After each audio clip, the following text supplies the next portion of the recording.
All right, Shalom. Before I begin, I'd like to give our praises, honor, and glory to Yahweh, Bahashem, Yahweh Shai, Bahashem, Ruach Kudash. Double honors to my teachers, the apostles, and the elders of Great Millstone that rule well and teach well. And also Shalom and salutations to the fellow brethren and laborers that are laboring in this work as well.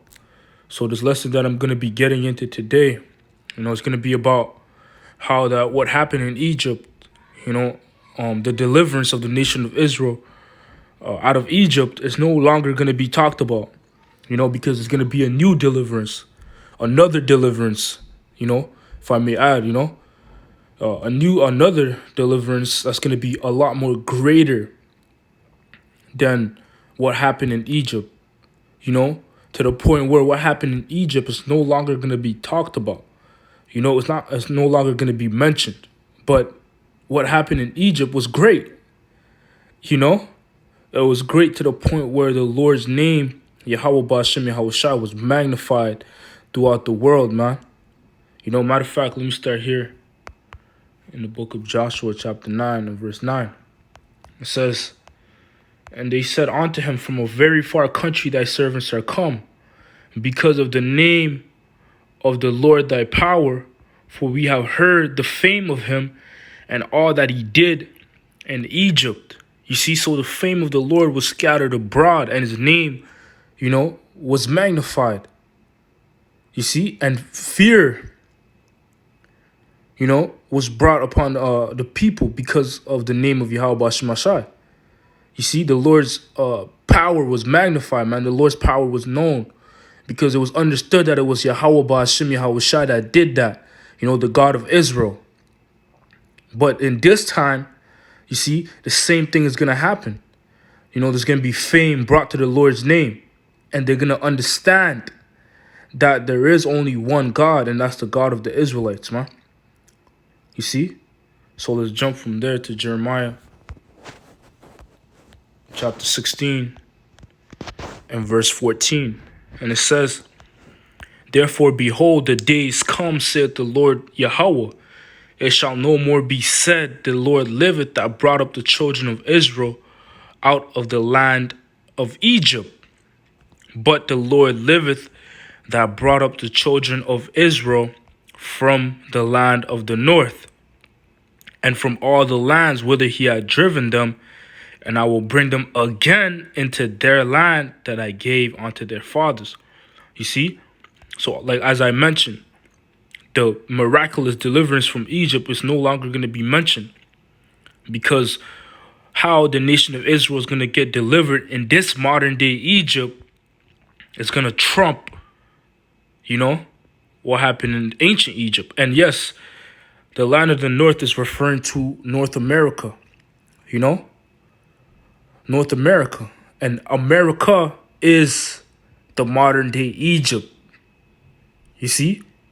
America is the modern day Egypt, and there's a lot of examples, or even a lot of symbolism in the scriptures that says that, man. Matter of fact, let me get this to prove that real quick, that America is spiritually Egypt.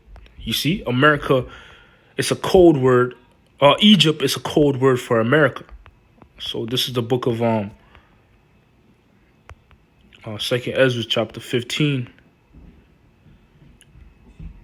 And I'm going to start out verse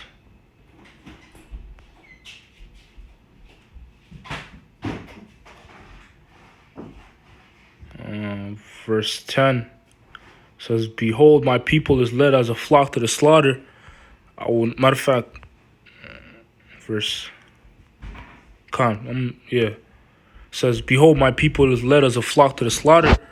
I will not suffer them now to dwell in the land of Egypt, but I will bring them with a mighty hand and a stretched out arm, and smite Egypt with plagues as before, and will destroy all the land thereof." You see, so that's not talking about ancient Egypt. That's speaking about, or that's referring to America. Reading on, it says, verse 12, "Egypt shall mourn, and the foundation of it shall be smitten with the plague and punishment that the Most High shall bring upon it. See, so let's go from there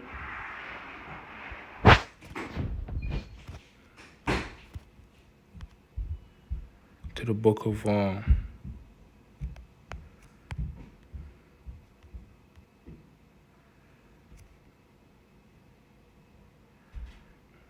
Salaki. This is the book of Revelation, chapter 11 and verse 8. Just further proving that America is Egypt is a code word for America. See, so this is Revelation 11 and verse 8. It says, "And their dead bodies shall lie in the street of the great city, which spiritually is called Sodom and Egypt, where also our Lord was crucified." So that's us. This is symbolic. These dead bodies are symbolic, for the nation of Israel being in a dead state of mind, not understanding who they are. Scriptures also mention how that anybody that wanders out of the way of understanding, will remain in the congregation of the dead, meaning you'll be dead spiritually, mentally, if you fall from the way of understanding. And the nation of Israel did fall, from the way of understanding. They don't understand who they are. They don't understand the past, their history and their future, what lies ahead for them, So these bodies will be symbolic to a dead state of mind of a particular nation, which is the nation of Israel. You see, and it says that those dead bodies are going to be in a particular place, which is a great city, predominantly, which is America. That great city, that's another buzzword for America. And it also goes on to say, which spiritually is Sodom and Egypt. Spiritually meaning symbolically, not literally. But this place, this great city, would hold the same characteristics as Sodom and Egypt in the same place. And then it also goes on to say where also our Lord was crucified. Meaning where our Lord's characteristics and his image were crossed out. And that's predominantly in America, man. You see? So this deliverance that we're getting ready to witness that's upon us, which is the deliverance of the nation of Israel, this is going to be greater than what happened in Egypt. Which what happened with Egypt was great, but this is even going to be greater. So let's go from there to the book of Ecclesiasticus, chapter 36 and verse, I'm going to start out verse 1. And it says, "Have mercy upon us, O Lord, power of all, and behold us, and send thy fear upon the nations that seek not after thee." It says, "Lift up thy hand against the strange nations, and let them see thy power." And this is what we're getting ready to see. These strange nations, that are soon to witness the power of Yahweh Ba'ashem El Shai. It says, verse 4, "As thou was sanctified in us before them, so be thou magnified among them before us. And let them know thee as we have known thee, that there is no God but only thou, O Yahweh Ba'ashem Yahweh Shai." You see, so the world is soon going to come to understand and know the Lord, how the elect, the men that are prophesying, know the Lord and understand him, man.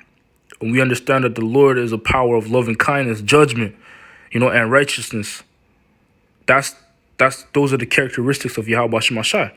And we're to fear him because of those characteristics, because, the Lord is in control of everything. You see? So it says, verse 6, it says, "Show new signs and make other strange wonders. Glorify thy hand and thy right arm, that they may set forth thy wondrous works." It says, "Raise up indignation and pour out wrath, take away the adversary and destroy the enemy."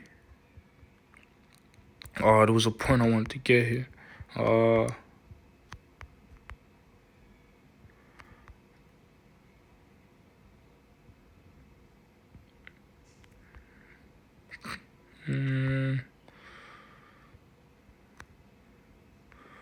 So let me read that again. Verse 6 says, "Show new signs and make other strange wonders. Glorify thy hand and thy right arm, that they may set forth thy wondrous works." And that's what we're getting ready to see.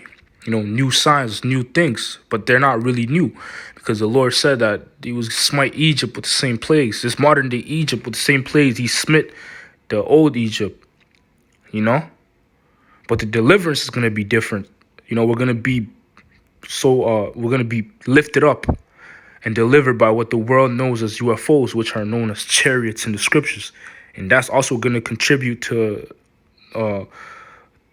the greatness, or the miraculous acts of Yahweh Bashem Ashai. That's going to contribute to this deliverance being greater than ancient Egypt, man. So with that, I hope this lesson was edifying.